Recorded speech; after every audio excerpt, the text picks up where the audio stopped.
She had so few photographs from that year in Mexico, she sometimes wondered if it had happened at all. More than once, she'd been careless and exposed an entire roll of film to the light. She could just buy more, she reasoned, though she never did. The snapshots that did develop captured blurred subjects in unflattering shadows. And then there was Ben, insisting that she ought to live the experience, not photograph it like a tourist. After the first few months, she barely used her camera.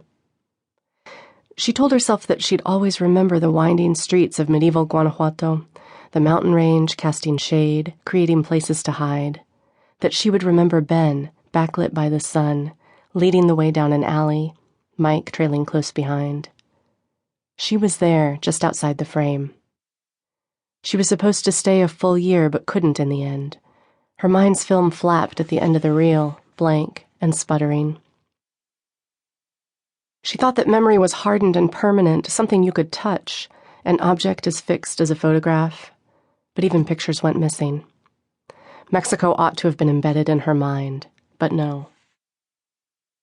Carey, usually cautious, had managed to get herself to Mexico, to Ben, who hadn't even known her. She'd labored over her study abroad application, almost certain she was applying to his program.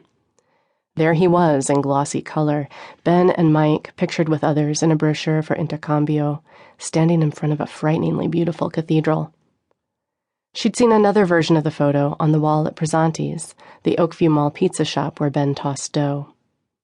He posed alone in that snapshot. Carey didn't even have a job, didn't need one, her parents insisted.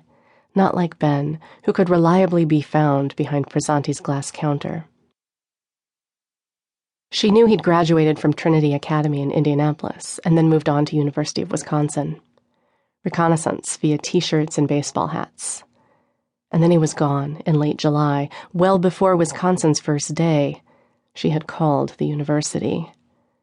It was several weeks before Carey finally screwed up the courage to ask at Presanti's about Ben, whom she had never spoken to, but once had followed home, secretly.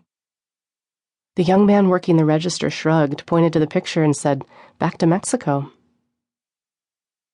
Early in the fall semester, the brochure had been tacked on the bulletin board in the languages building on campus. If this wasn't his program, she told herself, it would still be an adventure. Her parents were surprised, reluctant, and Carey found herself swallowing her own anxiety to build a case.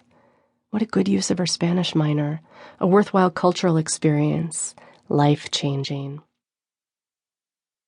At that point, Carey hadn't even known his name. Benjamin Curtis Williamson read the obituary a few months later, and the headstone she'd never seen. Ben's disappearance, his actual vanishing act, would happen on a night when he was supposed to be with Carey. She'd expected Ben to come loping across the Jardín Unión to meet her. "I want to see you again," he'd emailed. "Just you."